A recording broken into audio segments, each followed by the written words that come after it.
Hello. We're going through Volume 5. Our story today is The Forbidden. Super exciting. So, the thing about The Forbidden is it is the story that Candyman is based on. And of course, for the movie, they changed a few things up.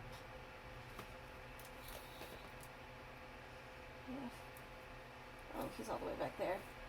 Darn it. Here's the VHS. The VHS is easier to get to than the Blu-ray. Candyman. Okay, the first one. Of course, the huge difference is, taking it, making it American, switching it to Cabrini Green, switching it to Chicago, and then having Tony Todd with that backstory, which is so beautiful. We don't have The Forbidden is pretty different, but the all the beautiful parts about story and tales, urban legends, all that good stuff is in The Forbidden. So that's where he drew from a lot of, and then of course this one, which people like this one. I'm not really a fan of it. I know that it wasn't popular to look from the black perspective in movies back then, so I understand, they had to make it this way, but I really wish that they hadn't. That's just a personal thing.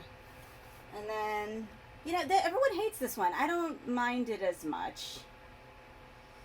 Still, back to the appropriation stuff. It's kind of, that's why I am so excited for Nia DaCosta's Candyman. I think that it will be very fun. It looks like they're going to be doing a continuation from the first movie, and going ahead, and she's going to be able to officially take the story over as a black woman, and I think that that's really cool that they're going to go in that direction. So this is The Forbidden, which is what Candyman is based on.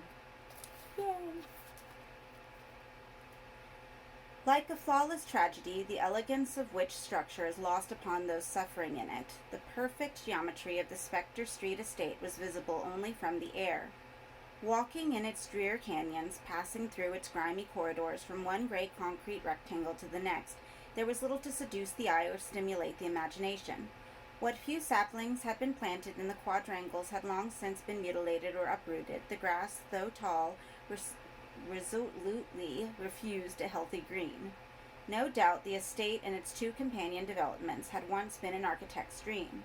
No doubt the city planners had wept with pleasure at a design that housed 3 and 36 persons per hectare and still boasted space for a children's playground. Doubtless fortunes and reputations had been built upon Spectre Street, and at its opening fine words had been spoken of its being a yardstick by which all future developments would be measured. But the planners, tears wept, words spoken, had left the estates to his own devices. The architects occupied restored Georgian houses at the other end of the city and probably never set foot here. They would not have been shamed by the deterioration of the estate even if they had. Their brainchild, they would doubtless argue, was as brilliant as ever, its geometries as precise, its ratios as calculated. It was people who had spoiled Spectre Street. Nor would they have been wrong in such an accusation. Helen had seldom seen an inner-city environment so comprehensively vandalized. Lamps had been shattered and backyard fences overthrown. Cars whose wheels and engines had been removed and chassis then burned blocked garage facilities. In one courtyard, 3 or 4 ground floor maisonettes had been entirely gutted by fire, their windows and doors boarded up with planks and corrugated metal shutters. More startling still were the graffiti. That's what she had come here to see, encouraged by Archie's talk of the place, and she was not disappointed. It was difficult to believe, staring at the multiple layers of designs, names, obscenities, and dogmas that were scrawled and sprayed on every available brick, that Spectre Street was barely 3.5 years old. The walls, so recently virgin, were now so profoundly defaced that the council cleaning department could never hope to return them to their former condition. A layer of whitewash to cancel this visual cacophony could only offer the scribes a fresh and yet more tempting surface on which to make their mark. Helen was in seventh heaven. Every corner she turned offered some fresh material for her thesis, graffiti, the semiotics of urban despair. It was a subject that married her two favorite disciplines, sociology and aesthetics, and as she wandered around the estate, she began to wonder if there wasn't a book in addition to her thesis in the subject. She walked from courtyard to courtyard, copying down a large number of the more interesting scrawlings and noting their location. Then she went back to the car for her camera and tripod and returned to the most fertile of the areas to make a thorough visual record of the walls. It was a chilly business. She was not an expert photographer, and the late October sky was in full flight, shifting the light on the bricks from one moment to the next. As she adjusted and readjusted the exposure to compensate for the light changes, her fingers readily became clumsier, her temper correspondingly thinner. But she struggled on, the idle curiosity of passerbys notwithstanding. There were so many designs to document. She reminded herself that her present discomfort would be amply repaid when she showed the slides to Trevor, whose doubt of the project's validity had been perfectly apparent from the beginning. The writing on the wall, he'd said, half smiling in that irritating fashion of his, it's been done 100 times. This was true, of course, and yet not. There certainly were learned works on graffiti, chock full of sociological jargon, cultural disenfranchisement, urban alienation. But she flattered herself that she might find something among this litter of scrawlings that previous analysts had not, some unifying convention perhaps that she could use as the linchpin of her thesis. Only a vigorous cataloging and cross-referencing of the phrases and images before her would reveal such a correspondence, hence the importance of this photographic study. So many hands had worked here, so many minds left their mark, however casually. If she could find some pattern, some predominant motive or motif, the thesis would be guaranteed some serious attention, and so, in turn, would she. "What are you doing?" a voice from behind her asked. She turned from her calculations to see a young woman with a stroller in the pavement behind her. She looked weary, Helen thought, and pinched by the cold. The child in the stroller was mewling, his grimy fingers clutching an orange lollipop and the wrapping from a chocolate bar. The bulk of the chocolate and the remains of previous jujubes were displayed down the front of his coat. Helen offered a thin smile to the woman. She looked in need of it. "I'm photographing the walls," she said in answer to the initial inquiry, though surely this was perfectly apparent. The woman, she could be barely 20, Helen judged, said, "You mean the filth?" "The writing and the pictures," Helen said. Then, "Yes, the filth." "You from the council?" "No, the university." "It's bloody disgusting," the woman said, "the way they do that. It's not just kids, either." "No, grown men too. They don't give a damn. Do it in broad daylight. You see it, broad daylight." She glanced down at the kid who was sharpening his lollipop on the ground. "Carrie," she snapped, but the boy took no notice. "Are they going to wipe it off?" she asked Helen. "I don't know," Helen said, and reiterated, "I'm from the university." "Oh," the woman replied, as if this were new information. "So you're nothing to do with the council?" "No. Some of it's obscene, isn't it? Really dirty. It makes me embarrassed to see some of the things they draw." Helen nodded, casting an eye at the boy in the stroller. Carrie had decided to put his lollipop in his ear for safekeeping.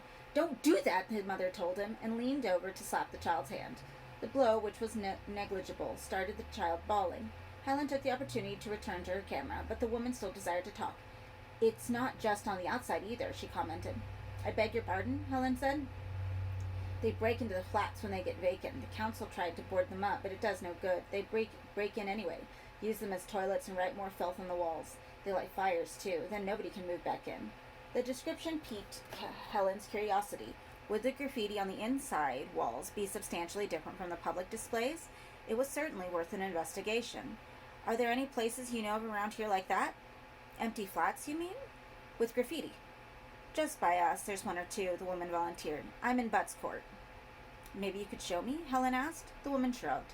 "By the way, my name's Helen Buchanan." "Anne-Marie," the mother replied. "I'd be very grateful if you could point me in one of those empty flats." Anne-Marie was baffled by Helen's enthusiasm and made no attempt to disguise it, but she shrugged again and said, "There's nothing much to see, only more of the same stuff." Helen gathered up her equipment and they walked side by side through the intersecting corridors between one square and the next. Though the estate was low-rise, each court only 5 stories high, the effect of each quadrangle was horribly claustrophobic. The walkways and staircases were a thief's dream, rife with blind corners and ill-lit tunnels. The rubbish dumping facilities, chutes from the upper floors down which bags or refuse could be pitched, had long since been sealed up thanks to their efficacy as fire traps.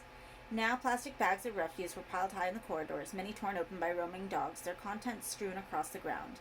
The smell, even in the cold weather, was unpleasant. In high summer, it must have been overpowering. "I'm over the other side," Anne-Marie said, pointing across the quadrangle. "The one with the yellow door." She then pointed across the opposite side of the court. 5 or 6 maisonettes from the far end, she said. "There's 2 of them, been emptied out. A few weeks now. One of the families moved into Ruskin Court. The other did a bunk in the middle of the night." With that, she turned her back on Helen and wheeled Carrie, who had taken to trailing Spittle from the side of his stroller, around the side of the square. "Thank you," Helen called after her. Anne-Marie glanced over her shoulder briefly, but did not reply. Appetite whetted, Helen made her way along the row of ground-floor maisonettes, many of which, though uninhabited, showed little sign of being so. Their curtains were closely drawn. There was no milk bottles on the doorsteps or children's toys left where they had been played with. Nothing, in fact, of life here.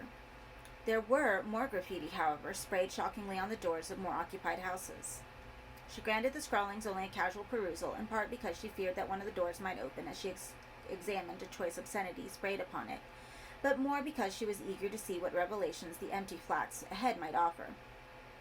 The malign scent of urine, both fresh and stale, welcomed her at the threshold of number 14, and beneath the smell of burned paint and plastic, she hesitated for fully 10 seconds, wondering if stepping into the maisonette was a wise move.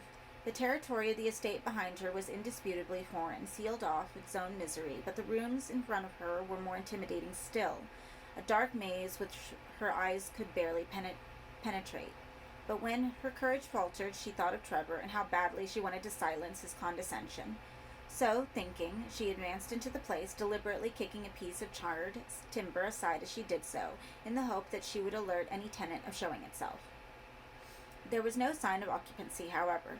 Gaining confidence, she began to explore the front room of the maisonette, which had been, to judge by the remains of a disemboweled sofa in one corner and the sodden carpet underfoot, a living room. The pale green walls were, as Anne-Marie had promised, extensively defaced, both by minor scribblers, content to work in pen, or even more crudely in soft charcoal, and by those with aspirations to public works, who had sprayed the walls in half a dozen colors. Some of the comments were of interest, though many she had already seen in the walls outside. Familiar names and couplings repeated themselves. Though she had never set eyes on these individuals, she knew how badly Fabian J. A.O.K. wanted to deflower Michelle, and that Michelle, in her turn, had the hots for somebody called Mr. Sheen. Here, or as elsewhere, a man called White Rat boasted of his endowment, and the return of the Syllabub brothers was promised in red paint. One or two of the pictures accompanying, or at least adjacent to, these phrases were of particular interest. An almost emblematic simplicity informed them. Beside the word Christos was a stick man with his hair radiating from his head like spines and other heads impaled on each spine. Close by was an image of intercourse so brutally reduced that at first Helen took it to illustrate a knife plunging into a sightless eye. But fascinating as the images were, the room was too gloomy for her film, and she had neglected to bring a flash. If she wanted a reliable record of these discoveries, she would have to come again, and for now be content with a simple exploration of the premises. The maisonette wasn't that large, but the windows had been boarded up throughout, and as she moved farther away from the front door, the dubious light petered out altogether. The smell of urine, which had been strong at the door, intensified too, until by the time she reached the back of the living room and stepped along a short corridor into another room beyond, it was as cloying as incense. This room, being farthest from the front door, was also the darkest, and she had to wait a few moments in the cluttered gloom to allow her eyes to become useful. This, she guessed, had been the bedroom. What little furniture the residents had left behind them had been smashed to smithereens. Only the mattress had been left relatively untouched, dumped in the corner of the room among a wretched litter of blankets, newspapers, and pieces of crockery. Outside, the sun found its way between the clouds, and 2 or 3 shafts of sunlight slipped through the boards nailed across the bedroom window and pierced the room like Annunciation, scoring the opposite wall with bright lines. Here the graffitists had been busy once more, the usual clamor of love letters and threats. She scanned the wall quickly. As if she did so, her eye was led to the beam of light across the room to the wall that contained the door she had stepped through. Here the artist had also been at work, but had produced an image the like of which she had not seen anywhere else. Using the door, which was centrally placed in the wall like a mouth, the artist had sprayed a single vast head onto the striped plaster. The painting was more adroit than most she had seen, rife with detail that lent the image an unsettling veracity. The cheekbones jutting through skin the color of buttermilk, the teeth sharpened to irregular points, all converging on the door. The sitter's eyes were, owing to the room's low ceiling, set a mere inches above the upper lip, but his physical adjustment only lent force to the image, giving the impression that he had thrown his head back. Knotted strands of hair snaked from his scalp across the ceiling. Was it a portrait? There was something naggingly specific in the details of the brow and the lines around the wide mouth, and the careful picturing of those vicious teeth. A nightmare, certainly, a facsimile, perhaps, of something from a heroine fugue. Whatever its origins, it was potent. Even the illusion of door as mouth worked. The short passageway between living room and bedroom offered a passable throat with a tattered lamp in lieu of tonsils. Beyond the gullet, the day burned white in the nightmare's belly. The whole effect brought to mind a ghost train painting. The same heroic deformity, the same unashamed intention to scare, and it worked. She stood in the bedroom, almost stupefied by the picture, its red-rimmed eyes fixing her mercilessly. Tomorrow, she determined, she would come here again, this time with high-speed film and a flash to illuminate the masterwork. As she prepared to leave, the sun went in and the bands of light faded. She glanced over her shoulder at the boarded windows and saw for the first time that one four-word slogan had been sprayed on the wall beneath them.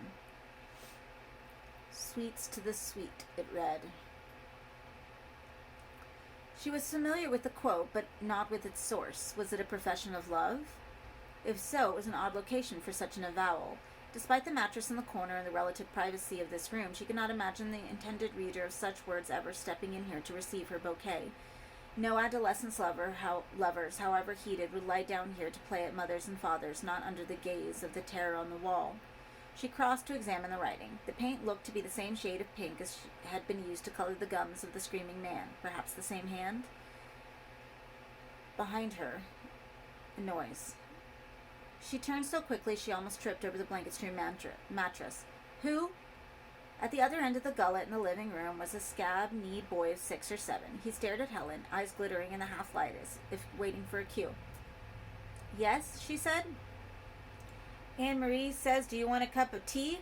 he declared without pause or intonation. Her conversation with the woman seemed hours past. She was grateful for the invitation, however. The damp in the maisonette had chilled her. "Yes," she said to the boy. "Yes, please." The child didn't move, but simply stared at her. "Are you going to lead the way?" she asked him. "If you want," he replied, unable to raise a trace of enthusiasm. "I'd like that." "You taking photographs?" he asked. Yes, I am, but not in here." "Why not?" "It's too dark," she told him. "Don't it work in the dark?" he wanted to know. "No." The boy nodded at this, as if the information somehow fitted well into his scheme of things, and about turned without another word, clearly expecting Helen to follow. If she had been taciturn on the street, Anne-Marie was anything but in the privacy of her own kitchen. Gone was the guarded curiosity, to be replaced by a stream of lively chatter and a constant scurrying between half a dozen minor domestic tasks, like a juggler keeping several plates spinning simultaneously. Helen watched this balancing act with some admiration. Her own domestic skills were negligible. At last the meandering conversation turned back to the subject that had brought Helen here. "Them photographs," Anne-Marie said. "Why'd you want to take them?" "I'm writing about graffiti. The photos will illustrate my thesis." "It's not very pretty." "No, you're right, it isn't, but I find it interesting." Anne-Marie shook her head. "I hate the whole estate," she said. "It's not safe here. People getting robbed on their own doorsteps, kids setting fire to the rubbish day in, day out. Last summer we had the fire brigade here 2-3 times a day till they sealed them chutes off. Now people just dump the bags in the passageways, and that attracts rats." "Do you live here alone?" "Yes," she said, since Davy walked out. "That your husband?" "He was Carrie's father, but we weren't never married. We lived together 2 years, you know. We had some good times. Then he just up and went off one day when I was at me ma'am's with Carrie." She peered into her teacup. I'm better off without him, she said. But you get scared sometimes. Want some more tea? I don't think I've got time. Just a cup, Anne Marie said, already up and unplugging the electric kettle to take it to the sink for a refill. As she was about to turn on the tap, she saw something in the draining board and drove her thumb down, grinding it out. Got you, bugger, she said, then turned to Helen. We got these bloody ants. Ants? Whole estates infected. From Egypt, they are. Pharaoh ants, they're called. Little brown sods. They breed in the central heating ducts, you see. That way they get into all the flats. Place is plagued with them. This unlikely exoticism, ants from Egypt, struck Helen as comical, but she said nothing. Anne Marie was staring out of the kitchen window and into the backyard. You should tell them, she said, though Helen wasn't certain whom she was being instructed to tell. Tell them that ordinary people can't even walk the streets any longer. Is it really so bad? Helen said, frankly tiring of this catalogue of misfortunes. Anne Marie turned from the sink and looked at her hard. We've had murders here, she said. Really? We had one in the summer, an old man he was, from Ruskin, that just next door. I didn't know him, but he was a friend of the sister of the woman next door. I forget his name. And he was murdered? Cut to ribbons in his own front room. They didn't find him for almost a week. What about his neighbors? Didn't they notice his absence? Anne Marie shrugged, as if the most important pieces of information, the murder and the man's isolation, had been divulged, and any further inquiries into the problem were irrelevant. But Helen pressed the point. Seems strange to me, she said. Anne Marie plugged in the filled kettle. Well, it happened, she replied, unmoved. I'm not saying it didn't, his eyes had been taken out, she said, before Helen could voice any further doubts. Helen winced. No, she said under her breath. That's the truth, Anne Marie said, and that wasn't all that'd been done to him. She paused for effect, then went on. You wonder what kind of person's capable of doing things like that, don't you? You wonder. Helen nodded. She was thinking precisely the same thing. Did they ever find the man responsible? Anne Marie snorted her disparagement. Police don't give a damn what happens here. They keep off the estate as much as possible. When they do patrol, all they do is pick up kids for getting drunk and that. They're afraid, you see. That's why they keep clear. Of this killer? Maybe, Anne Marie replied. Then he had a hook. A hook? The man that done it, he had a hook, like Jack the Ripper. Helen was no expert on murder, but she felt certain that the Ripper hadn't boasted a hook. It seemed churlish to question the truth of Anne Marie's story, however, though she silently wondered how much of this, the eyes taken out, the body rotting in the flat, the hook, was elaboration. The most scrupulous of reporters was surely tempted to embellish a story once in a while. Anne Marie had poured herself another cup of tea and was about to do the same for her guest. No, thank you, Helen said. I really should go. You married? Anne Marie asked out of the blue. Yes, to a lecturer from the university. What's his name? Trevor. Anne Marie put 2 heaped spoonfuls of sugar into her cup of tea.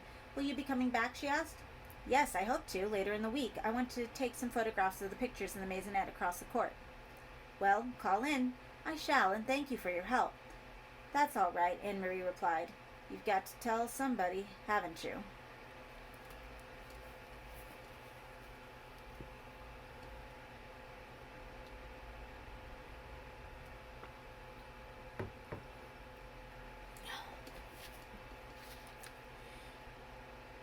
The man apparently had a hook instead of a hand. Trevor looked up from his plate of tagliatelle con prosciutto. Beg your pardon? Helen had been in pains to keep her recounting of the story as uncolored by her own response as she could. She was interested to know what Trevor would make of it, and she knew that if she once signaled her own stance, he would instinctively take an opposing view out of plain bloody-mindedness. He had a hook, she repeated without inflection. Trevor put down his fork and plucked at his nose, sniffing. I didn't read anything about this, he said. You don't read the local papers, Helen returned. Neither of us do. Maybe it never made any of the nationals. Geriatric murdered by hook-handed maniac, Trevor said, savoring the hyperbole. I would have thought it very newsworthy. When was all this supposed to have happened? Sometime last summer? Maybe we were in Ireland. Maybe, said Trevor, taking up his fork again.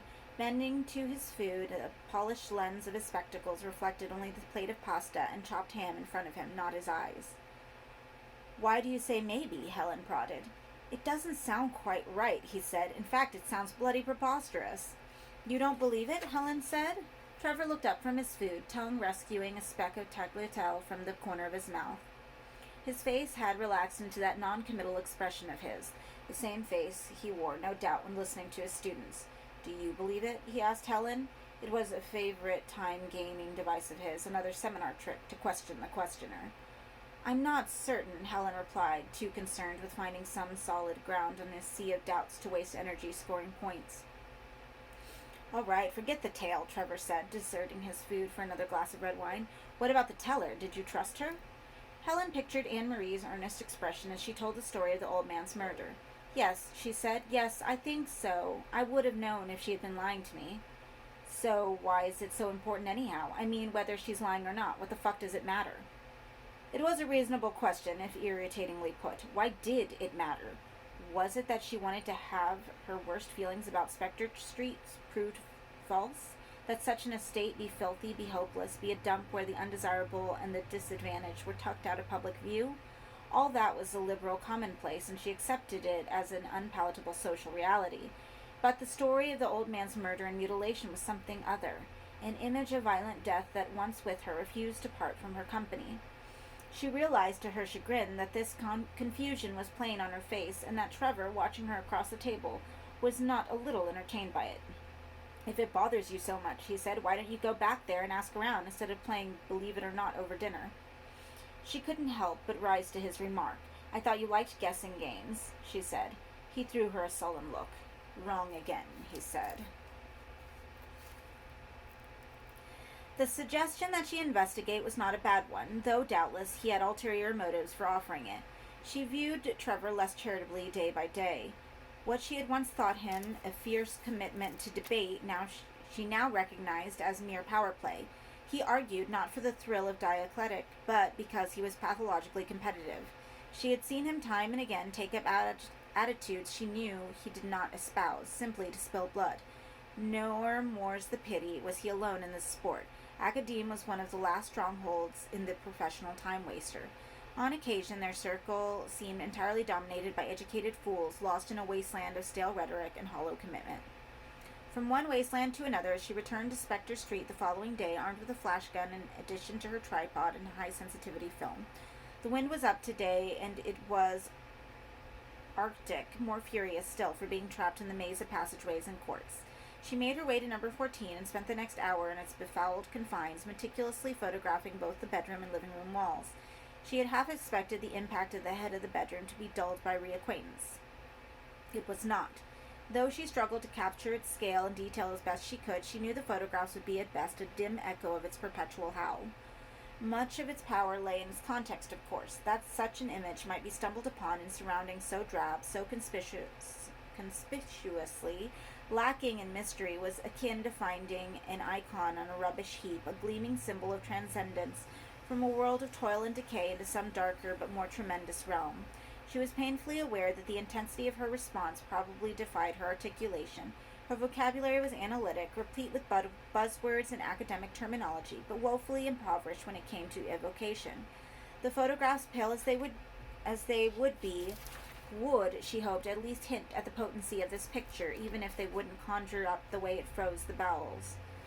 When she emerged from the maisonette, the wind was uncharitable as ever, but the boy waiting outside, the same child as had attended upon her yesterday, was dressed as if for spring weather. He grimaced in his effort to keep the shudders at bay. Hello, Helen said. I waited, the child announced. Waited? Anne-Marie said you'd come back. I wasn't planning to come until later in the week, Helen said. You might have waited a long time. The boy's grimace relaxed a notch. It's all right, he said. I've got nothing to do. What about school? Don't like it, the boy replied, as if not obliged to be educated if it wasn't his taste. I see, said Helen, and began to walk down the side of the quadrangle. The boy followed. On the patch of grass at the center of the quadrangle, several chairs and 2 or 3 dead saplings had been piled. What's this? She said, half to herself. Bonfire night, the boy informed her. Next week. Of course. You going to see Anne-Marie? He asked. Yes, she's not in. Oh, are you sure? Yeah. Well, perhaps you can help me. She stopped and turned to face the child. Smooth sacks of fatigue hung beneath his eyes. I heard about an old man who was murdered near here, she said to him, in the summer. Do you know anything about that? No. Nothing at all? You don't remember anybody getting killed? No, the boy said again with impressive finality. I don't remember. Well, thank you anyway. This time, when she retraced her steps to the car, the boy didn't follow. But as she turned the corner out of the quadrangle, she glanced back to see him standing on the spot where she'd left him, staring after her as if she were a mad woman. So I had to switch cameras, and this camera is going to look different than the other videos. Sorry. It also, my phone also cut me off in the middle of my reading, so that's great.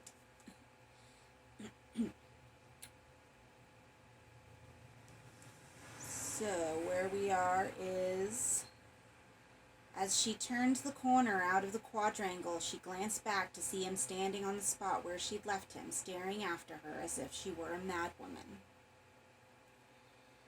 By the time she had reached the car and packed the photographic equipment into the trunk, there were specks of rain in the wind, and she was sorely tempted to forget she'd ever heard Anne-Marie's story and make her way home, where the coffee would be warm, even if the welcome wasn't. But she needed an answer to the question Trevor had put the previous night. Do you believe it? He'd asked her when she told him the story. She hadn't known how to answer then, and she still didn't. Perhaps. Why did she sense this? The terminology of verifiable truth was redundant here. Perhaps the final answer to his question was not an answer at all, only another question. If so, so. She had to find out. Ruskin Court was as forlorn as its fellows, if not more so. It didn't even boast a bonfire. On the third-floor balcony, a woman was taking washing in before the rain broke. On the grass in the center of the quadrangle, 2 dogs were absent-mindedly rutting, the fucky staring up at the blank sky. As she walked along the empty pavement, she set her face determinedly. A purposeful look, Bernadette had once said, deterred attack. When she caught sight of 2 women talking in the far end of the court, she crossed over to them hurriedly, grateful for their presence. Excuse me. The women, both middle-aged, ceased their animated exchange and looked her over. I wonder if you can help me? She could feel their appraisal and their distrust. They went undisguised. One of the pair, her face florid, said plainly, What do you want?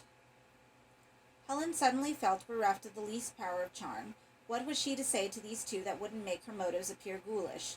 I was told, she began, then stumbled, aware that she would get no assistance from either woman.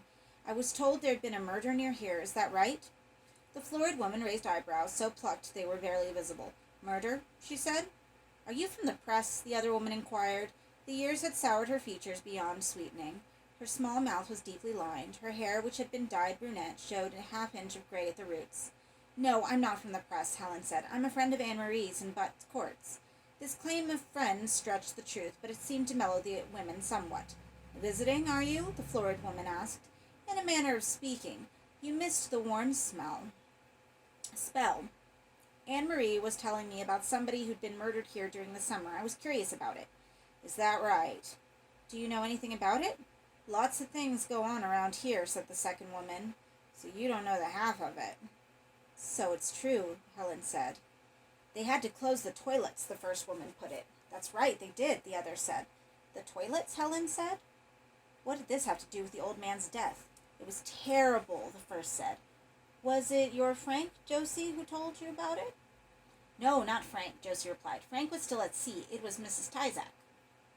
The witness established, Josie relinquished the story to her companion and turned her gaze back upon Helen. The suspicion had not yet died from her eyes. This was only the month before last, Josie said, just about the end of August. It was August, wasn't it? She looked to the other woman for verification. You've got the head for dates, Maureen. Maureen looked uncomfortable. I forget, she said, clearly unwilling to offer testimony. I'd like to know, Helen said. Josie, despite her companion's reluctance, was eager to oblige. There's some lavatories, she said, outside the shops, you know, public lavatories. I'm not quite sure how it all happened exactly, but there used to be a boy. Well, he wasn't a boy, really. I mean, he was a man of 20 or more, but he was, she fished for the words, mentally subnormal, I suppose you'd say. His mother used to have to take him around like he was a 4-year-old. Anyhow, she let him go into the lavatories while she was at the little supermarket. What's it called?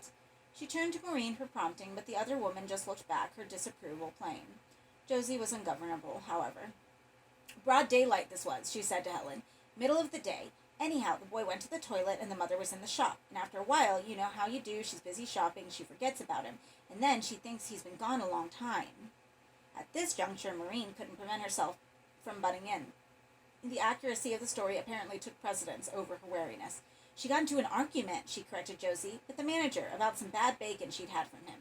That was why she was such a time. I see, said Helen. Anyway, said Josie, picking up from the tale, she finished her shopping, and when she came out, he still wasn't there. So she asked someone from the supermarket, Maureen began, but Josie wasn't about to have her narrative snatched away at this vital juncture. She asked one of the men from the supermarket, she repeated over Maureen's interjection, to go down into the laboratory and find him. It was terrible, said Maureen, clearly picturing the atrocity in her mind's eye. He was lying on the floor in a pool of blood. Murdered? Josie shook her head. He'd have been better off dead. He'd been attacked with a razor. She let this piece of information sink in before delivering the coup de grace. And they'd cut off his private parts. Just cut him off and flushed him down a toilet. No reason on earth to it. Oh my God. Better off dead, Josie repeated. I mean, they can't mend something like that, can they?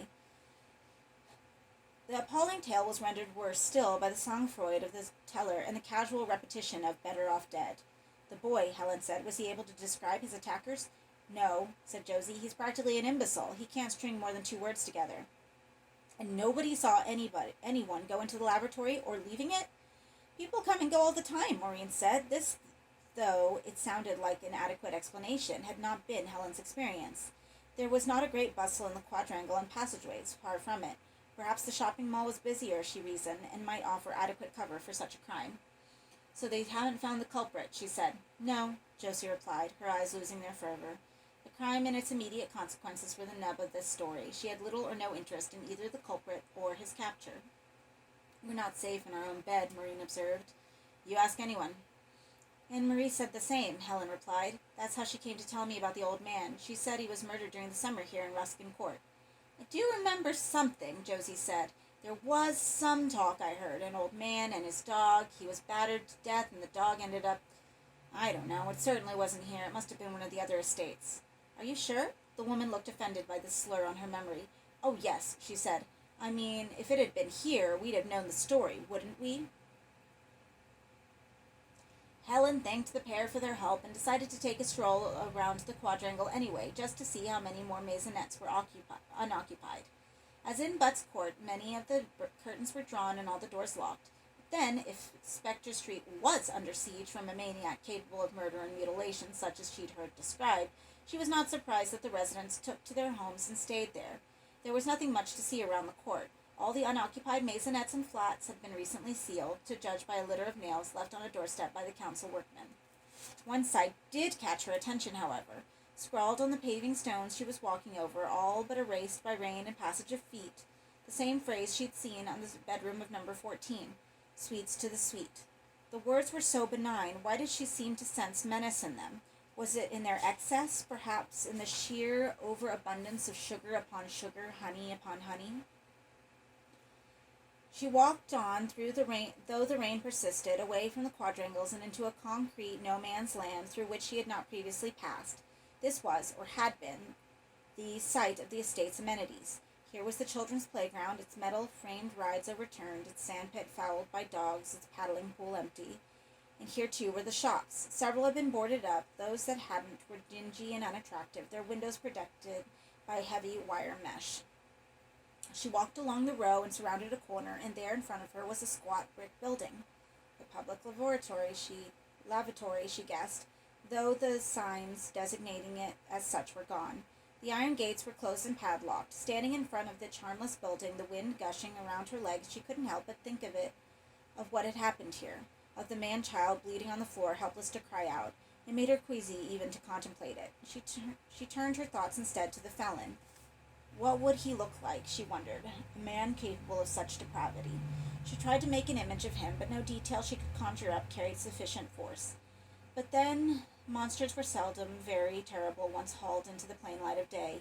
As long as this man was known only by his deeds, he held untold power over the imagination, but the human truth beneath the terrors would, she knew, be bitterly disappointing. No monster here, just a whey-faced apology for a man more needful of pity than awe. The next gust of wind brought the rain more heavily. It was time, she decided, to be done with adventures for the day.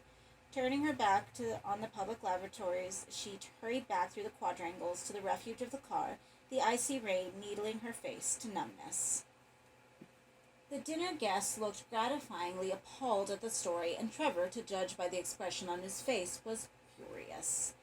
It was done now, however. There was no taking it back, nor could she deny the satisfaction she took in having silenced the interdepartmental babble about the table. It was Bernadette, Trevor's assistant in the history department, who broke the agonizing hush. When was this? During the summer, Helen told her. I don't recall reading about it, said Archie, much the better for 2 hours of drinking. It mellowed a tongue that was otherwise fulsome in its self-coruscation. Perhaps the police are suppressing it, Daniel commented. Conspiracy, said Trevor, plainly cynical. It's happening all the time, Daniel shot back. Why would they suppress something like this? Helen said. It doesn't make sense. Since when has police procedure made sense? Daniel replied. Bernadette cut in before Helen could answer. We don't even bother to read about these things any longer, she said. Speak for yourself, somebody piped up, but she ignored them and went on. We're punch drunk with violence. We don't see it any longer, even if it's in front of our noses. On the screen every night, Archie put it, death and disaster in full color. There's nothing very modern about that, Trevor said. An Elizabethan would have seen death all the time. Public executions were a very popular form of entertainment. The table broke up into a cacophony of opinions. After 2 hours of polite gossip, the dinner party had suddenly caught fire. Listening to the debate rage, Helen was sorry she hadn't had time to have the photographs processed and printed. The graffiti would have added further fuel to this exhilarating row. It was Purcell, as usual, who was the last to weigh in with his point of view, and again, as usual, it was devastating. Of course, Helen, my sweet, he began, that affected weariness in his voice edged with the anticipation of controversy. Your witnesses could all be lying, couldn't they? The talking around the table dwindled, and all heads turned in Purcell's direction. Perversely, he ignored the attention he'd garnered and turned to whisper in the ear of the boy he'd brought, a new passion, who would, as in the past, be discarded in a matter of weeks for another pretty urchin. Lying, Helen said. She could already feel herself bristling with the observation, and Purcell had spoken only a dozen words. Why not? The other replied, lifting his glass of wine to his lips. Perhaps they're all weaving some elaborate fiction or other, the story of the spastic's mutilation in the public toilet, the murder of the old man, even that hook, all quite familiar elements. You must be aware that there's something traditional about these atrocity stories. One used to exchange them all the time. There was a certain frisson in them, something competitive maybe, in attempting to find a new detail to add to the collective fiction, a fresh twist that would render the tale of that little bit more appalling than you passed it on. It may be familiar to you, Helen said defensively. Purcell was always so poised it irritated her, even if there were validity in his argument, which she doubted. She was damned if she conceded. I've never heard this kind of story before. Haven't you? Said Purcell, as though she were admitting to illiteracy. What about the lovers and the escaped lunatic? Have you heard that one? I've heard that, Daniel said.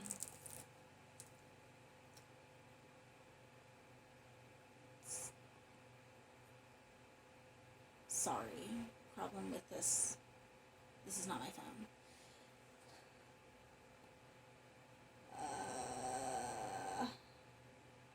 I hate getting interrupted. This is such a good part. Okay, what about the lovers and the escaped lunatic? Have you heard that one? I've heard that, Daniel said. The lover is disemboweled, usually by a hook-handed man, and the body left on the top of the car while the fiancé cowers inside. It's a cautionary tale, warning of the evils of rampant heterosexuality. The joke won a round of laughter from everyone but Helen. These stories are very common. So you're saying that they're telling me lies, she protested. Not lies exactly. You said lies. I was being provocative, Purcell returned, his placatory tone more enraging than ever. I don't mean to imply there's any serious mischief to it, but you must concede that so far you haven't met a single witness. All these events have happened to some unspecified date, to some unspecified person. They are reported at several removes. They occurred at best to the brothers or friends of distant relations. Please consider the possibility that perhaps these events do not exist in the real world at all, but are merely titillation for bored housewives. Helen didn't make an argument in return for the simple reason that she lacked one. Purcell's point about the conspicuous absence of witnesses was perfectly sound. She herself had wondered about it. It was strange, too, the way the women in Ruskin Court had speedily consigned the old man's murder to another estate, as though these atrocities always occurred just out of sight, around the next corner, down the next passageway, but never here. "So why?" said Bernadette. "Why what?" Archie puzzled. "The stories. Why tell these horrible stories if they're not true?" "Yes," said Helen, throwing the controversy back into Purcell's ample lap. "Why?" Purcell preened himself, aware that his entry into the debate had changed the basic assumption at the stroke. "I don't know," he said, happy to be done with the game now that he'd shown his arm. "You really mustn't take me too seriously, Helen. I try not to." The boy at Purcell's side tittered. "Maybe it's simply taboo material," Archie said. "Suppressed," Daniel prompted. "Not the way you mean it," Archie retorted. "The whole world isn't politics, Daniel." "Such naivete. What's so taboo about death?" Trevor said. "Bernadette already pointed out it's in front of us all the time. Television, newspapers." "Maybe that's not close enough," Bernadette suggested. Does anyone mind if I smoke?" Purcell broke in. Dessert seems to have been indefinitely postponed." Helen ignored the remark and asked Bernadette what she meant by not close enough. Bernadette shrugged. "I don't know precisely," she confessed. "Maybe just that death has to be near. We have to know it's just around the corner. The television's not intimate enough." Helen frowned. The observation made some sense to her, but in the clutter of the moment she couldn't root out its significance. "Do you think they're stories too?" she asked.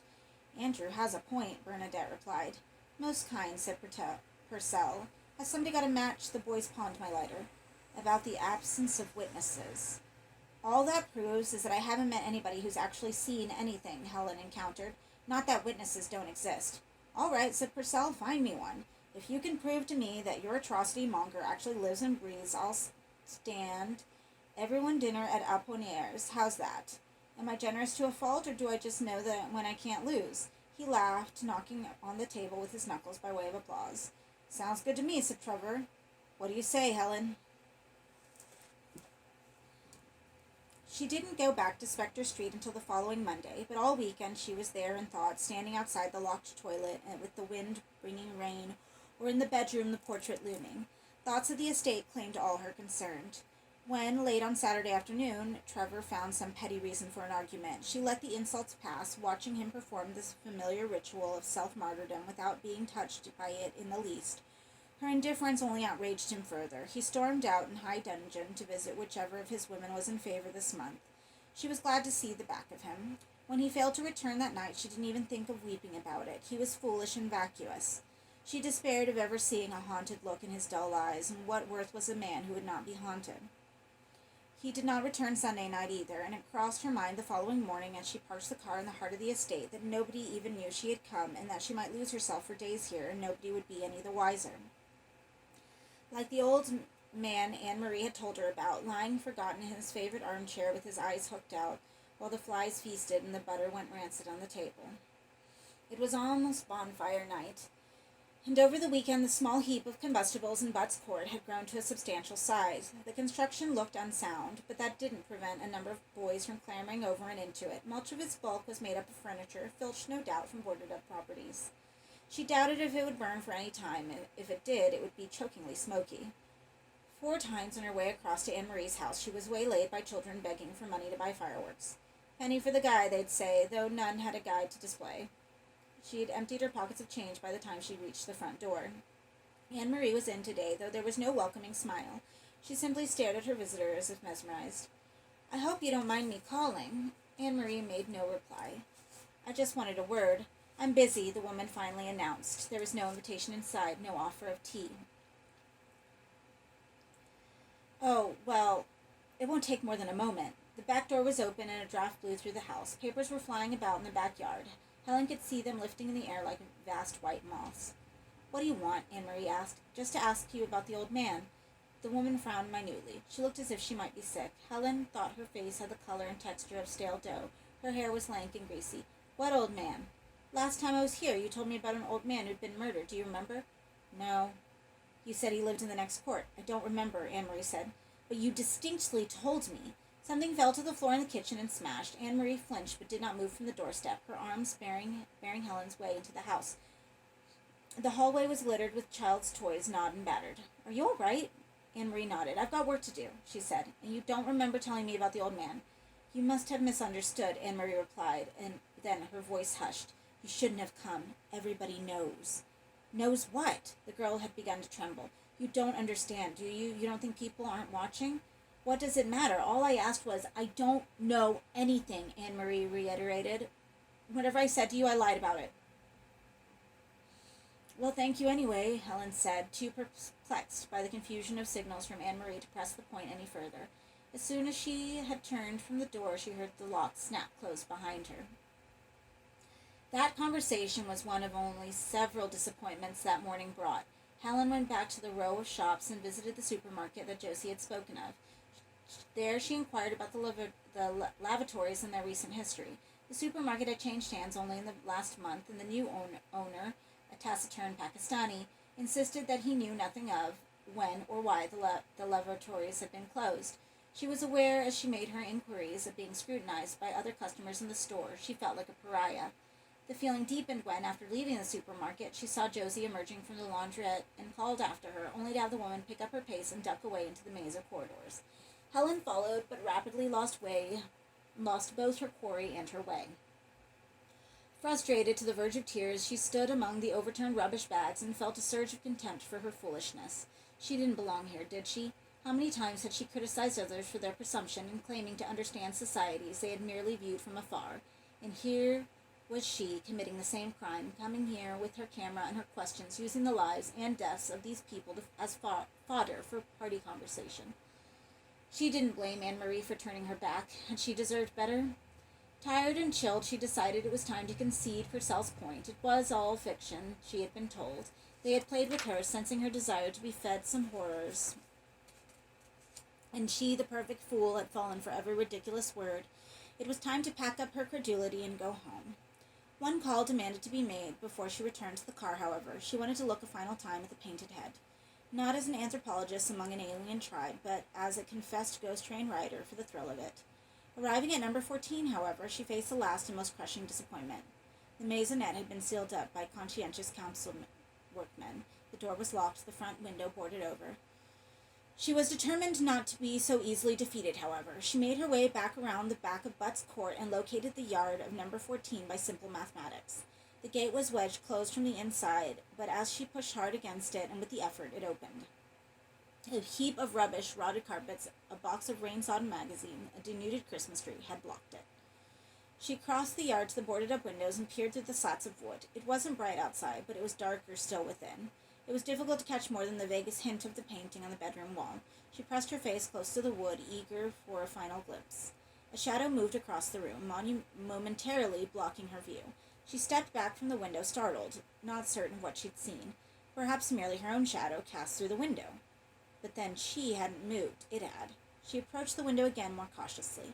The air vibrated. She could hear a mutated whine from somewhere, though she couldn't be certain whether it came from inside or out.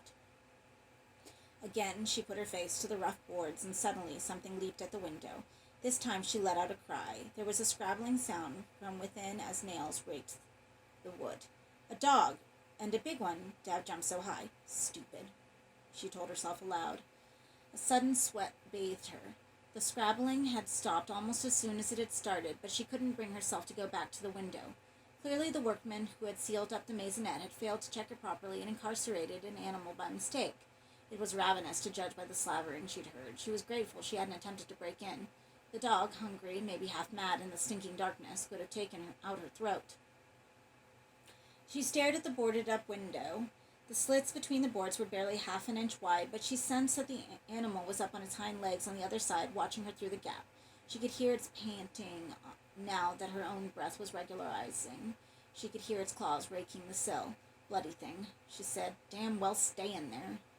She backed off toward the gate. Hosts of wood lice and spiders, disturbed from their nests by the moving of the carpets behind the gates, were scurrying underfoot, looking for a fresh darkness to call home.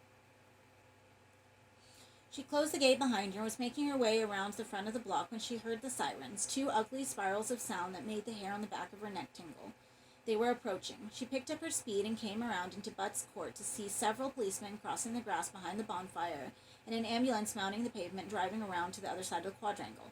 People had emerged from their flats and were standing around their balconies staring down. Others were walking around the court, nakedly curious to join a gathering congregation. Helen's stomach seemed to drop to her bowels when she realized where the hub of interest lay, at Anne-Marie's doorstep. The police were clearing a path through the throng of the ambulance men. A second police car had followed the route of the ambulance into the pavement. 2 plainclothes officers were getting out. She walked to the periphery of the crowd.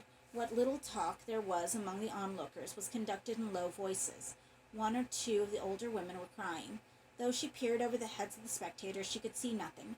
Turning to a bearded man whose child was perched on his shoulders, she asked what was going on. He didn't know. Somebody dead, he'd heard, but he wasn't certain. Anne-Marie, she asked. A woman in front of her turned and said, "You know her?" almost awed, as if speaking of a loved one. "A little," Helen replied hesitantly. "Can you tell me what's happened?" The woman involuntarily put her hand to her mouth as if to stop the words before they came. But here they were, nevertheless. "The child," she said. "Carrie?" Somebody got into the house around the back, slit his throat. Helen felt the sweat come again. In her mind's eye, the newspapers rose and fell in Anne-Marie's yard. "No," she said, just like that. She looked at the tragedian who was trying to sell her this obscenity and said no again. It defied belief, yet her denials could not silence the horrid comprehension she felt. She turned her back on the woman and jostled her way out of the crowd. There would be nothing to see, she knew, and even if there had been, she had no desire to look. These people, still emerging from their homes as the story spread, were exhibiting an appetite she was disgusted by. She was not one of them, and would never be one of them. She wanted to slap every eager face into sense, wanted to say, "It's pain and grief you're going to spy on. Why? But she had no courage left. Revulsion had drained her of all but the energy to wander away, leaving the crowd to its sport. Trevor had come home. He did not attempt any explanation of his absence, but waited for her to cross-question him. When she failed to do so, he sank into an easy bonhomie that was worse than his expectant silence. She was dimly aware that her lack of interest was probably more unsettling for him than the histrionics he had been anticipating. She couldn't have cared less. She tuned the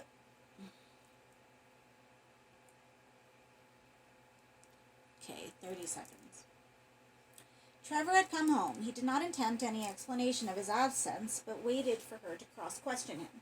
When she failed to do so, he sank into an easy bonhomie that was worse than his expectant silence. She was dimly aware that her lack of interest was probably more unsettling for him than the histrionics she had been anticipating. She couldn't have cared less. She tuned the radio to the local station and listened for news. It came surely enough, confirming that the woman in the crowd had told her. Carrie Latimer was dead. Person or persons unknown had gained access to the house via the backyard and murdered the child while he played in the kitchen floor. A police spokesman mouthed the usual platitudes, describing Carrie's death as an unspeakable crime and the miscreant as dangerous and deeply disturbed individual. For once the rhetoric seemed justified, and the man's voice shook discernibly when he spoke of the scene that had confronted the officers in the kitchen of Anne-Marie's house. "Why the radio?" Trevor casually inquired, when Helen had listened for news through 3 consecutive bulletins. She saw no point in withholding her experience at Spectre Street from him. He would find out sooner or later. Coolly, she gave him a bald outline of what happened at Butts Court. "This Anne-Marie is the woman you first met when you went to the estate, am I right?" She nodded, hoping he wouldn't ask her too many questions. Tears were close, and she had no intention of breaking down in front of him. "So you were right," he said. "Right? About the place having a maniac?" "No," she said, "no. But the kid..." She got up and stood at the window, looking down 2 stories into the darkened street below. Why did she feel the need to reject the conspiracy theories so urgently? Why was she now praying that Purcell had been right and that she'd been told lies? She went back to the way Anne-Marie had been when she visited her that morning, pale, jittery, expectant. She had been like a woman anticipating some arrival, hadn't she, eager to shoo unwanted visitors away so that she could turn back to the business of waiting? But waiting for what or whom? Was it possible that Anne-Marie actually knew the murderer, had perhaps invited him into the house? "I hope they find the bastard," she said, still watching the street. "They will," Trevor replied. "A baby murderer, for Christ's sake. They'll make it a high priority." A man appeared at the corner of the street, turned and whistled. A large Alsatian came to heel, and the 2 set off down toward the cathedral. "The dog," Helen murmured. "What?" She had forgotten the dog and all that had followed. Now the shock she'd felt as she'd leaped at the window shook her again. "What dog?" Trevor pressed her. "I went back to the flat today where I took the pictures of the graffiti. There was a dog in there, locked in." "So? It'll starve. Nobody knows it's there." How do you know it wasn't locked in to kennel it? It was making such a noise, she said. Dogs bark, Trevor replied. That's what they're good for. No, she said very quietly, remembering the noises through the boarded window. It didn't bark. Forget the dogs, Trevor said, and the child. There's nothing you can do about it. You were just passing through. His words only echoed her own thoughts of earlier in the day, but somehow, for reasons that she could find no words to convey, that conviction had decayed in the last hours. She was not just passing through. Nobody ever just passed through. Experience always left its mark. Sometimes it merely scratched, on occasion it took off limbs. She did not know the extent of her present wounding, but she knew it was more profound than she yet understood, and it made her afraid. We're out of booze, she said, emptying the last dribble of whiskey into her tumbler. Trevor seemed pleased to have a reason to be accommodating. I'll go out, shall I? He said. Get a bottle or two? Sure, she replied. If you like. He was gone only half an hour. She would have liked him to be longer. She didn't want to talk, only to sit and think through the unease in her belly. Though Trevor had dismissed her concern for the dog, and perhaps justifiably so, she couldn't help but go back to the locked maisonette in her mind's eye, to picture again the raging face on the bedroom wall, to hear the animal's muffled growl as it pawed the boards over the window. Whatever Trevor had said, she didn't believe the place was being used as a makeshift kennel. No, the dog was imprisoned in there, no doubt of it, running around and round, driven in desperation to eat its own feces, growing more insane with every hour that passed. She became afraid that somebody, kids maybe, looking for more tinder for their bonfire, would break into the place, ignorant of what it contained. But it wasn't that she feared for the intruder's safety, but that the dog, once liberated, would come for her. It would know where she was, so her drunken head construed, and come sniffing her out. Trevor returned with the whiskey, and they drank together until the early hours when her stomach revolted. She took refuge in the toilet, Trevor outside asking her if she needed anything, her telling him weakly to leave her alone. When an hour later she emerged, she had gone to bed. She did not join him, but lay down on the sofa and dozed through until dawn.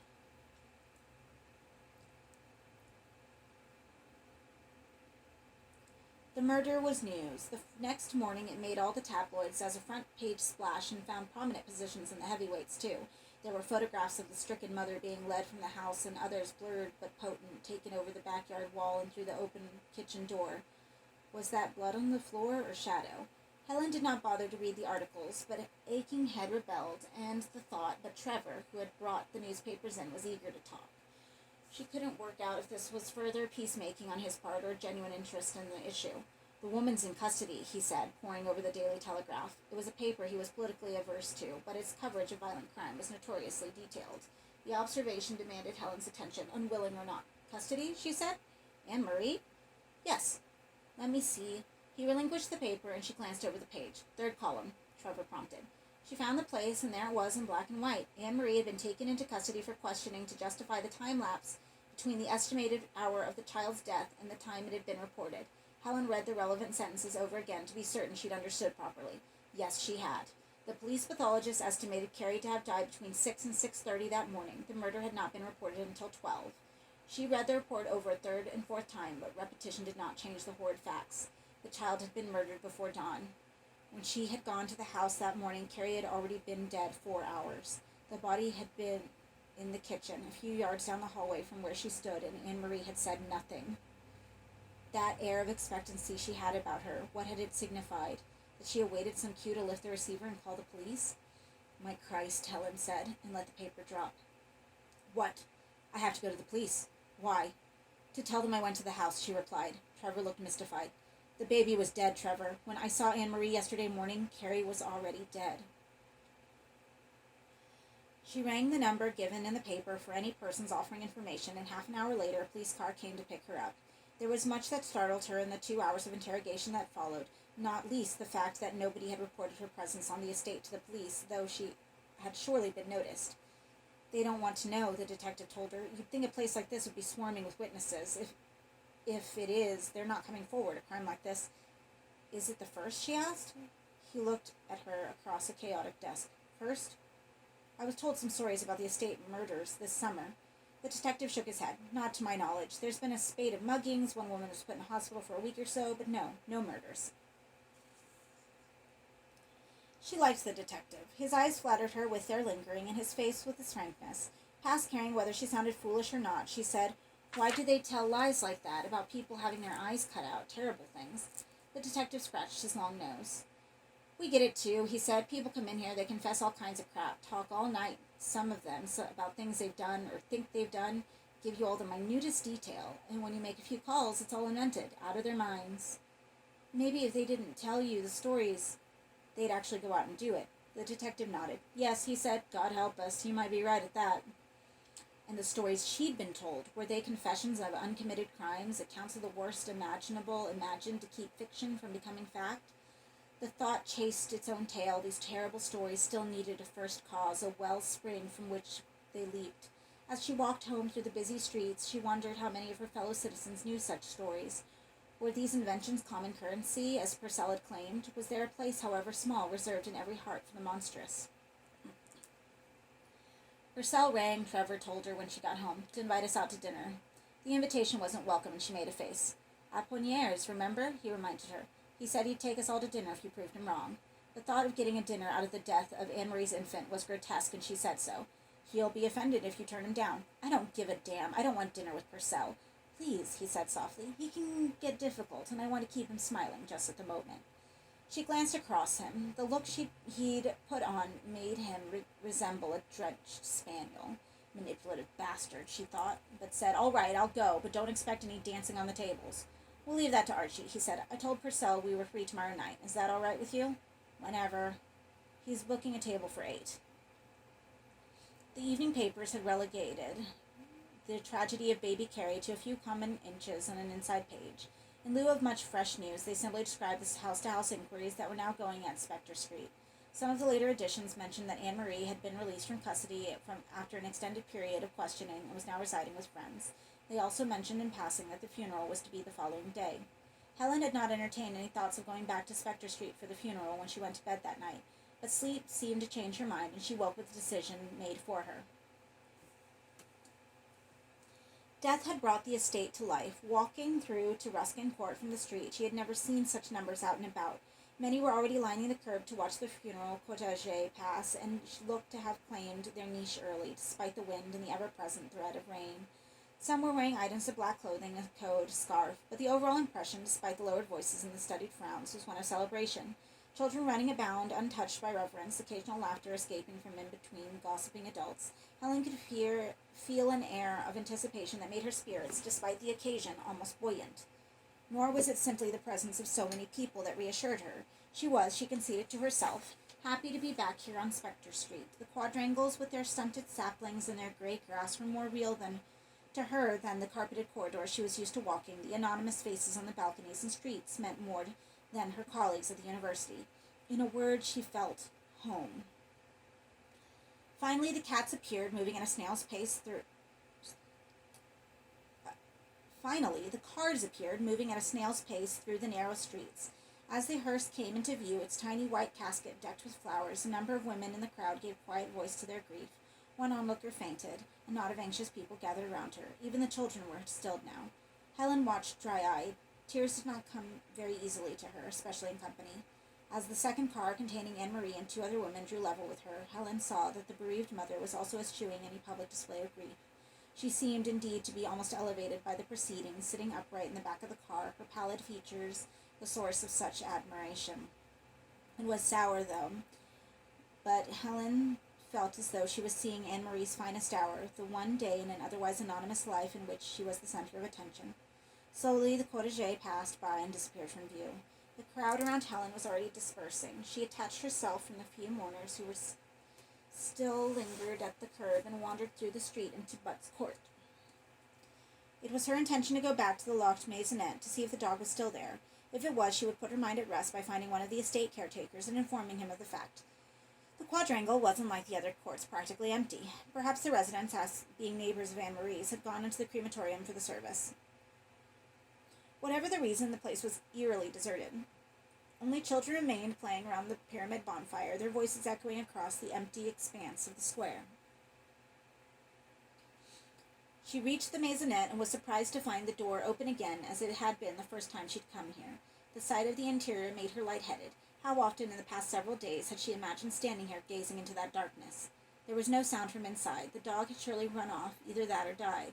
There could be no harm, could there, in stepping into the place one final time to look at the face on the wall and its attendant slogan? Sweets to the sweet. She had never looked up the origins of that phrase. No matter, she thought. Whatever it stood for once, it was transformed here, as everything was, herself included. She stood in the front room for a few moments to allow herself time to savor the confrontation ahead. Far away behind her, the children were screeching like mad birds. She stepped over a clutter of furniture and toward the short corridor that joined living room to bedroom, still delaying the moment. Her heart was quick. In her, a smile played on her lips. And there, at last! The portrait loomed compelling as ever. She stepped back into the murky room to admire it more fully, and her heel caught on the mattress that still lay in the corner. She glanced down. The squalid bedding had been turned over to present its untorn face. Some blankets and a rag-wrapped pillow had been tossed over it. Something glistened among the folds of the uppermost blanket. She bent down to look more closely and found there a handful of sweets, chocolates and caramels, wrapped in bright paper. And littered among them, neither so attractive nor so sweet, a dozen razor blades. There was blood on several. She stood up again and backed away from the mattress, and as she did so, a buzzing sound reached her ears from the next room. She turned, and the light in the bedroom diminished as a figure stepped into the gullet between her and the outside world. Silhouetted against the light, she could scarcely see the man in the doorway, but she smelled him. He smelled like cotton candy, and the buzzing was with him, or in him. "I just came to look," she said, "at the picture." The buzzing went on, the sound of sleepy afternoon, far from here. The man in the doorway did not move. "Well," she said, "I've seen what I wanted to see." She hoped against hope that her words would prompt him to stand aside and let her pass, but he didn't move, and she couldn't find the courage to challenge him by stepping toward the door. "I have to go," she said, knowing that despite her best efforts, fear seeped with every syllable. "I'm expected."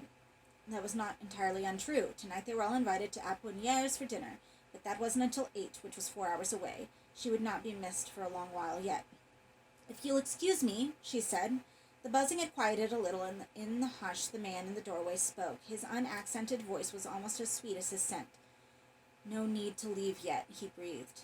"I'm due. Though she couldn't see his eyes, she felt them on her, and they made her feel drowsy, like that summer that sang in her head. "I came for you," he said. She repeated the 4 words in her head. "I came for you." If they were meant as a threat, they certainly weren't spoken as one. "I don't know you," she said. "No," the man murmured. "But you doubted me." "Doubted?" "You weren't content with the stories, with what they wrote in the walls, so I was obliged to come." The drowsiness slowed her mind to a crawl, but she grasped the essentials of what the man was saying, that he was legend, and she, in disbelieving him, had obliged him to show his hand. She looked now down at those hands. One of them was missing, in its place a hook. "There will be some blame," he told her. "They will say your doubts shed innocent blood, but I say what's blood for if not for shedding. And in time the scrutiny will pass, the police will leave, the cameras will be pointed at some fresh horror, and they will be left alone to tell stories of the Candyman again." "Candyman?" she said. Her tongue could barely shape that blameless word.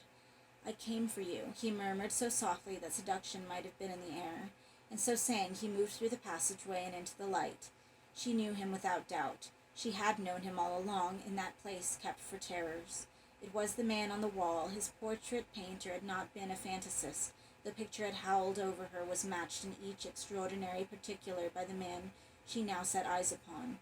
He was bright to the point of gaudiness, his flesh a waxy yellow, his thin lips pale blue, his wild eyes glittering as if their irises were set in rubies. His jacket was a patchwork, his trousers the same. He looked, she thought, almost ridiculous with his blood-stained motley and the hint of rouge in his jaundiced cheeks. But people were facile. They needed these shows and shams to keep their interest. Miracles, murders, demons driven out, and stones rolled from tombs. The cheap glamour did not taint the sense beneath. It was only in the natural history of the mind, the bright feathers that drew the species to mate with its secret self. And she was almost enchanted by his voice, by his colors, and the buzz of his body. She fought to resist the rapture, though. There was a monster here, beneath this fetching display, its nest of razors at her feet still drenched in blood. Would it hesitate to slit her own throat if it once laid hands on her?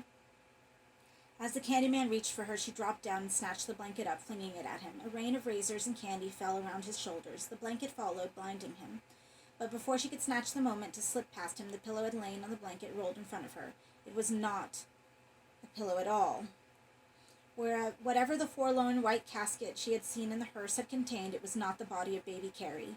That was here, at her feet, its blood-drained face turned up to her. He was naked. His body showed everywhere signs of the fiend's attentions. In the 2 heartbeats she took to register this last horror, the Candyman threw off the blanket. In his struggle to escape from its folds, the jacket had come unbuttoned, and she saw, though her senses protested, that the contents of his torso had rotted away, and the hollow was now occupied by a nest of bees. They swarmed in the vault of his chest and encrusted in a seething mass the remnants of flesh that hung there. He smiled at her plain repugnance. "Sweet to the sweet," he murmured, and stretched his hooked hand toward her face. She could no longer see light from the outside world or hear the children playing in Butt's court. There was no escape in a saner world than this. The Candyman filled her sight. Her drained limbs had no strength to hold him at bay. "Don't kill me," she breathed. "Do you believe me?" he said. She nodded minutely. "How can I not?" she said. "Then why do you want to live?" She didn't understand and was afraid her ignorance would prove fatal, so she said nothing. "If you would learn," the fiend said, "just a little from me, you would not beg to live." His voice had dropped to a whisper. "I am rumor," he sang in her ear. "It is a blessed condition, believe me, to live in people's dreams, to be whispered at street corners, but not have to be. Do you understand?" Her weary body understood. Her nerves, tired of jangling, understood. The sweetness he offered was life without living, was to be dead but remembered everywhere, immortal in gossip and graffiti. "Be my victim," he said. "No," she murmured. "I won't force it upon you," he replied, the perfect gentleman. "If I won't oblige you to die, but think, if I kill you, here, if I unhook you." He traced the path of the promised wound with its hook. It ran from groin to neck. "Think how they would mark this place with their talk, point it out as they passed by and say, 'She died here, the woman with the green eyes.' Your death would be a parable to frighten children with. Lovers would use it as an excuse to cling closer together."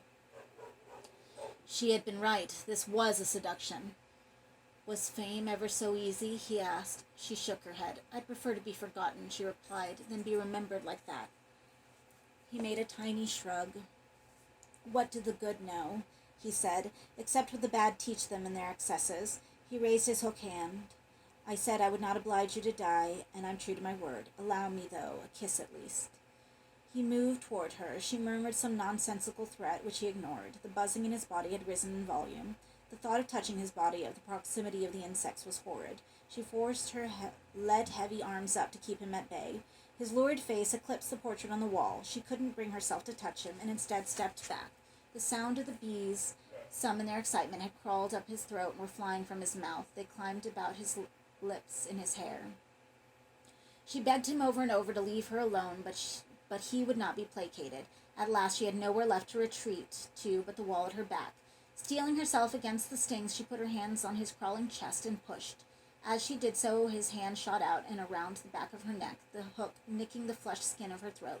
She felt blood come, felt certain he would open her jugular in one terrible slash, but he had given his word and was true to it.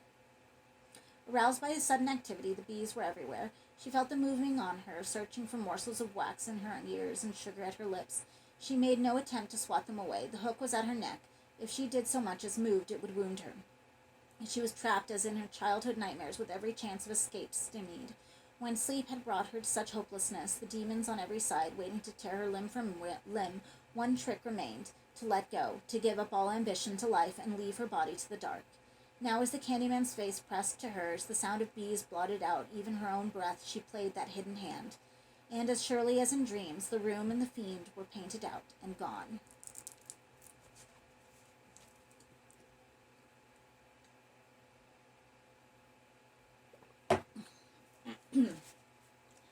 She woke from brightness into dark. There were several panicked moments when she couldn't think of where she was, then several more when she remembered. But there was no pain about her body. She put her hand to her neck. It was barring the nick of the hook untouched. She was lying on the mattress, she realized. Had she been assaulted as she lay in a faint?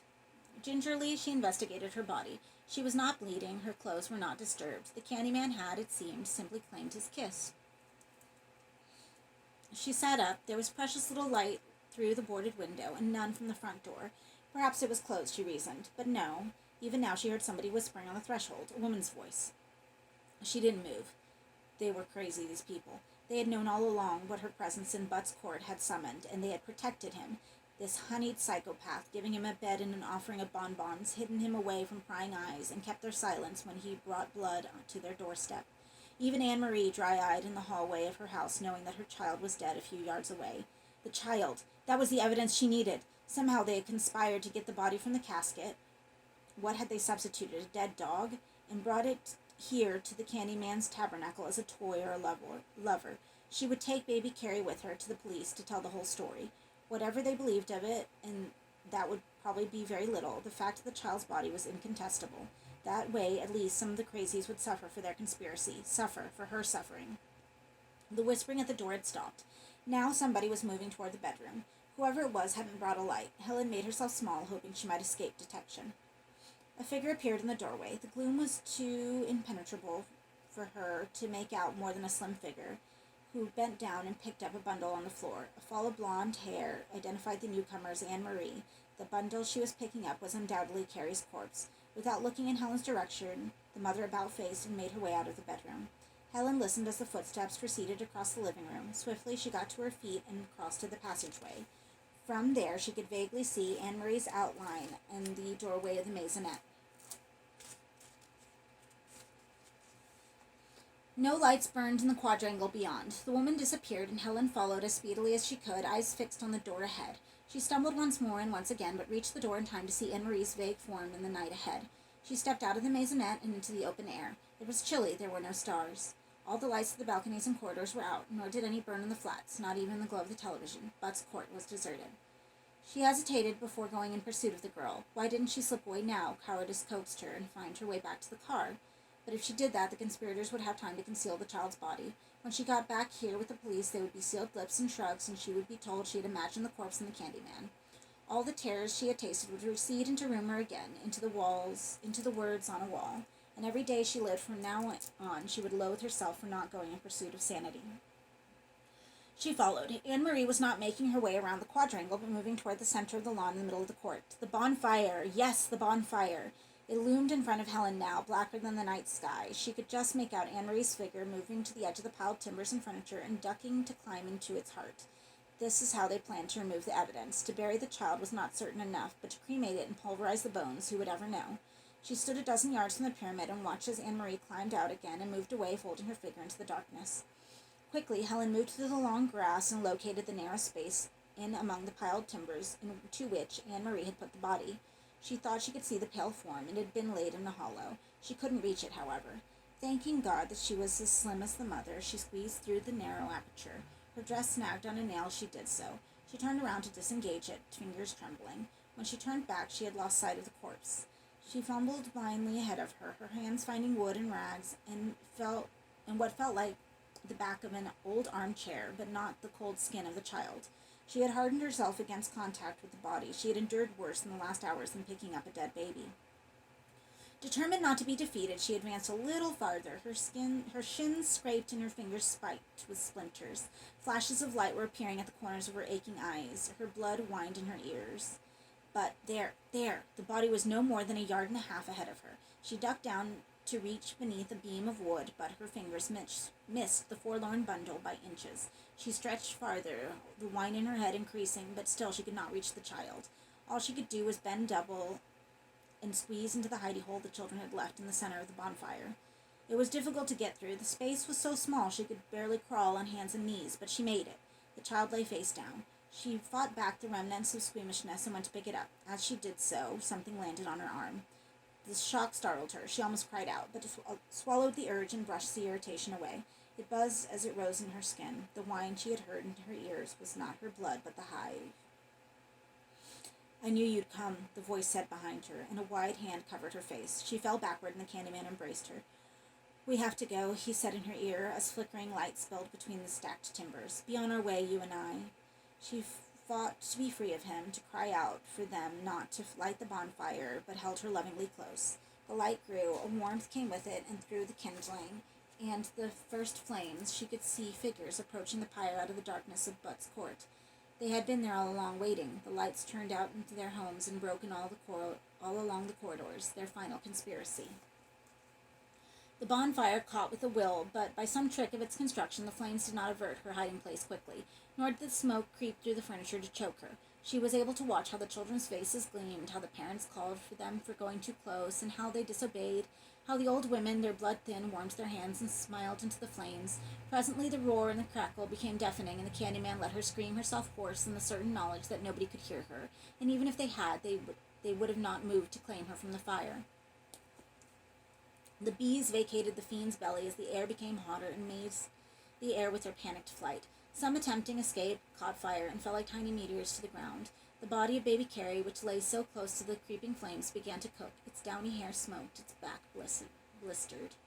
Soon the heat crept down Helen's throat and scorched her pleas away. She sank back, exhausted, into the Candyman's arms, resigned to his triumph. In moments they would be on their way, as he promised. There was no help for it. Perhaps they would remember her as he had said they might, finding her cracked skull in tomorrow's ashes. Perhaps she might become, in time, a story with which to frighten children. She had lied, saying she preferred death to such questionable fame. She did not.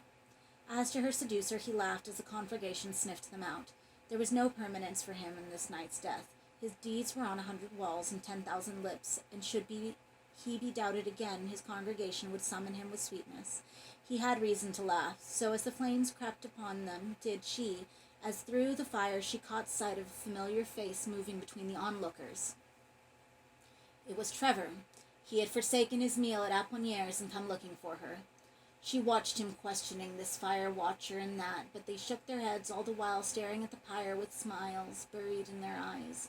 Poor dupe, she thought, following his antics. She willed him to look past the flames in the hope that he might see her burning. Not so he could save her from death. She was long past hope of that, but because she pitied him in his bewilderment and wanted to give him, though he would not have been thanked her for it, something to be haunted by. That, and a story to tell. And that is The Forbidden. And of course, I think the movie does do a really good job with it. Just, taking the structure of the story and making it longer and wider and making it have more depth. And I am super, super excited for the new one. And I'm pretty sure that they're bringing back Baby Anthony. It's Baby Anthony is in the movie, not Baby Carrie. And, as we all know, in the movie, Helen, she does die, but she does save Baby Anthony from being actually murdered. Crazy thing, they were actually going to make a Candyman 2 that was going to be Helen taking over the role of Candyman, but people didn't, like, the studio didn't like that. They said it was too weird, basically, like, people wouldn't understand the jump of Helen taking over Candyman's position. I've heard rumors that there's a script flying about, but I'm not sure.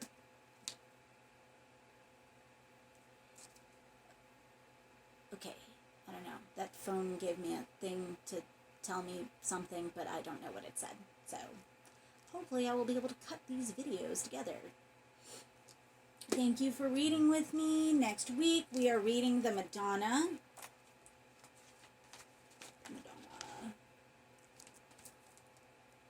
I like the Madonna's cool. I like the Madonna. Oh man, I probably should have worn this outfit for the Madonna because it's got the whole water theme. But alas, nah. Thank you for reading with me, and I will see you next week. Bye.